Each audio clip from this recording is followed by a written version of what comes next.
Morning, Paimon. Thought I'd come over and say hi, puffer, floaters, and all. Morning, Mualani. How are you so full of energy? Weren't you the one partying the hardest last night? That was last night. I got a good night's sleep, and now I'm good as new. Here, take this. It's your prize for completing the album. I picked yours up, too, to save you the trip. Wow! Thanks, Mualani. That was so nice. When it comes to helping people, a good guide always thinks one step ahead, right? Oh, and speaking of work, I guess our vacation's almost over, huh? Probably for the best. If I don't head back soon, I'm worried my little doggy won't even remember me. And after talking to the others, it seems like everyone is just about ready to get back. Some are missing their families. Others are going through dandelion wine withdrawal, I guess. Even Chaska seems to be feeling it. Not that she'd ever admit it, but I have noticed her gazing back towards the Flower Feather clan at night. But summer's not over yet, so I say, we squeeze a few more unforgettable moments into the time we've got left. Like another group photo. Hey, how about taking one right here? After all this time, Paimon's grown kind of attached to this place. Great idea! Why don't you spruce up this wall, and I'll go gather the others. See you over at the plaza!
Amazing!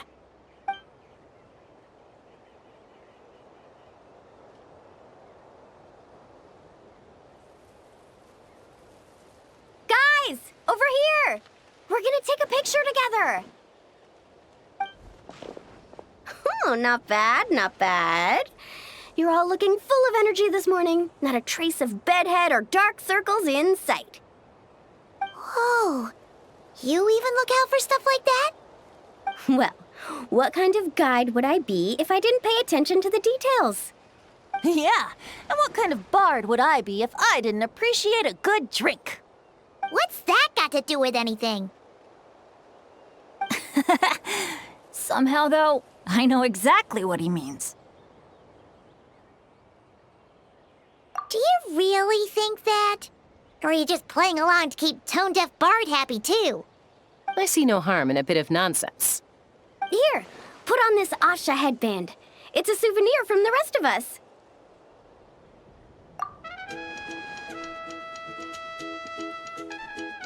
It really suits you. Alrighty then. 3, 2, 1. Paimon? Sorry. All that nonsense has got Paimon's head muddled. Her mind's gone completely blank. Don't want it all to end, huh? Are you worried once you say those words, the vacation will officially be over? How the... Paimon thought peacemakers couldn't read people's minds. Oh, Paimon. Don't worry, Paimon. Summer's sure to come again. Just like you said when you made that wish to the Pyro Archon. Even though we'll all be going our separate ways, as long as we cherish each other's friendship, I just know that our paths will cross again. Bennett's becoming quite the talker, huh, Professor Venti? Well, I wouldn't dare take credit for something like that.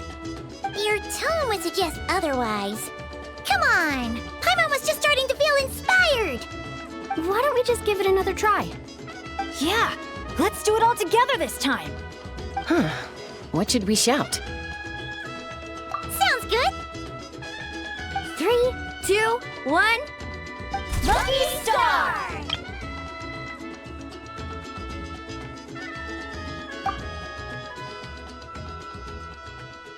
So, what are your plans for the future, Bennett? If you're having trouble deciding, you can always park it in the People of the Springs for a bit. Or however long you want, really. Thanks for the kind offer, Mualani. I actually went to see the Pyro Archon to tell her how grateful I am for everything she's done for me.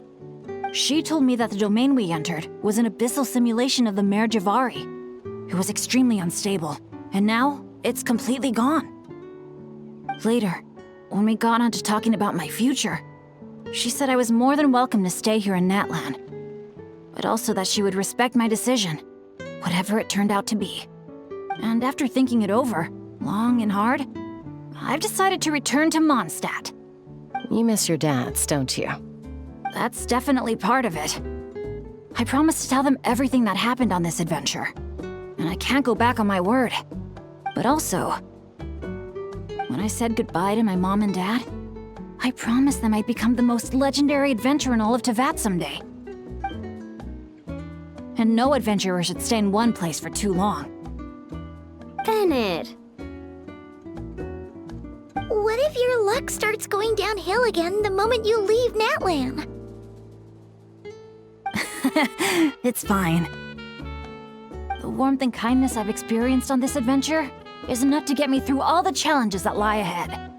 As I attempt to shape my own fate, I want to take that same kindness and pass it forward. That's something I've always believed in. Hear, hear! To our leader! To our leader, Bennett. Cheers!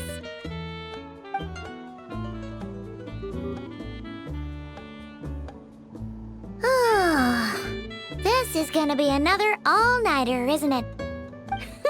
The fun never stops. Who's up to perform next?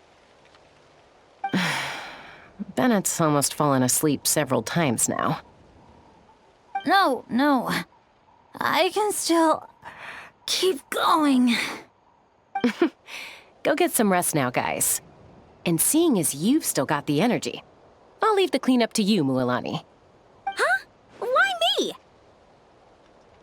Traveler, perhaps you could join me for a walk? I know a great spot.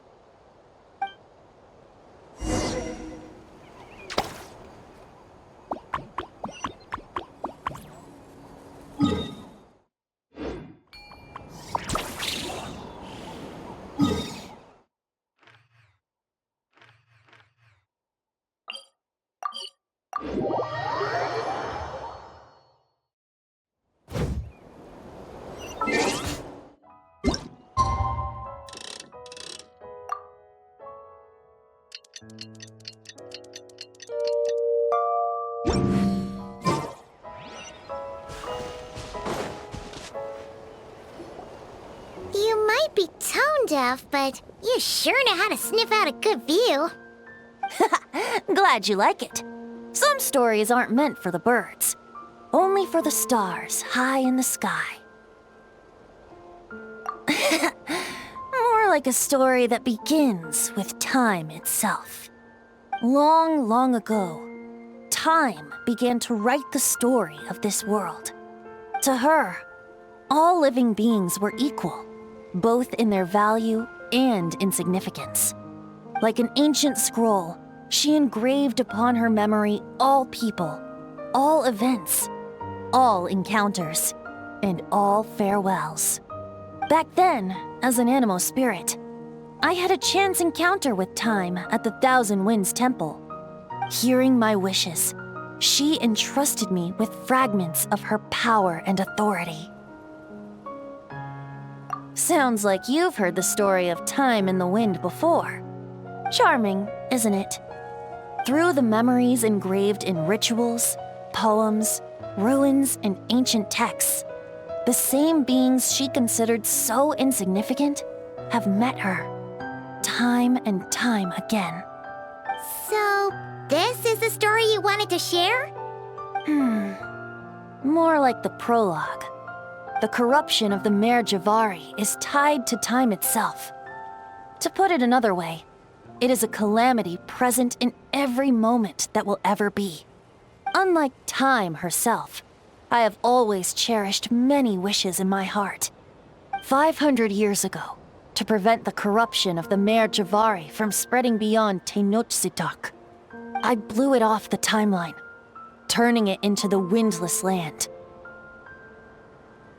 Oops, seems like I may have confused you. If you're asking about how the MARE JIVARI disappeared from Tenochtitlan 2 or 3 decades ago, there may be someone else better suited to tell that story. The MARE JIVARI has been the bearer of too many stories that weren't meant to be its own. I merely played a part in one of its chapters. And the choice I made 500 years ago came with a price. Some souls were unable to return to Mondstadt as a result, while others stayed to settle in this land, merging with the Monitu to become the Asha we see today. So the reason you're here in Tenochtitlan is because... Correct. I'm here to collaborate with the current Pyro Archon, MAVUIKA. Correct again. The flame was our signal. Only by having MAVUIKA open a rift between that space and the true MARE JIVARI could I sneak in and bring back all the souls who wish to return. As for my little trick of bringing back memories as well, it's not the first time I've pulled that off. MAVUIKA also mentioned that you were planning to introduce us. Looks like I beat you to it, huh? I was glad to discover that she shares my love for fine wine and freedom. We got along great. Well, it really took it out of me for a few days. In fact, I still feel pretty dead on my feet even now. Oh, really? But thinking of all the Aether mead and dandelion wine still left to drink, I suppose I can hang in there a little longer. You don't look that tired to Paimon. So, don't think you can just pull out that little excuse and we'll suddenly foot all your bills. Oh, how you wound me, Paimon. You'll hook me up with some good liquor, won't you, traveler? I suppose to protect Mondstadt, and that everyone who wishes to stay there has the freedom to choose their own path.